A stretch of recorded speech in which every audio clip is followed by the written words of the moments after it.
Hello हाँ बोलो। बैगन। हाँ কবে মনসা পূজা? যাবো যাবো, মা বাবাকে সবাইকে নিয়ে যাবো। স্বপ্ন দেখছি নাকি না?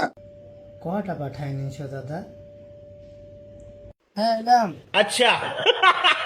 না না, বাবা মা আসে নাই। বাবা মায়ের মাংস তো আমাকেই দিয়ে দিবে। কি বলছি রে, মানস পূজা আমার বহুত দেরি। ঘুমা এখন ঘুমা। জয় মা। लेकिन ये साला कर क्या रहा है यहाँ पे? ধুর বেলা সারা রাত তুই কি যে করছিস? আর মানস পূজা দাঁড়িয়ে আছে কেন, বল চাপ মনে হয়। হ্যাঁ দাও দাও।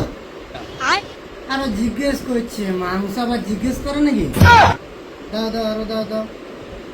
মা বাবারটা দিলে দাদা, বই বই 4 পিসটা দাও।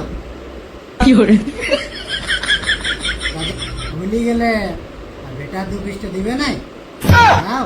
টাকা মনে হচ্ছে মেরে লিব, সারা রাত তো সালা ঘুম নাই। বলছি এখন মানস পূজা দেরি আছে, সারা রাত তো ঘুম নাই। रुको जरा। বলছি দাদা, মাংস কি আর বেড়েছে? রাতে কি খাইবো? আচ্ছা ঠিক আছে, তবে তাহলে ট্যাং গুটিগুলো দিয়ে দাও। মা বাবা তো আসছে নাই, बैगन। ঘরে খাবো গা। मार साले का खोपड़ी तोड़ साले का।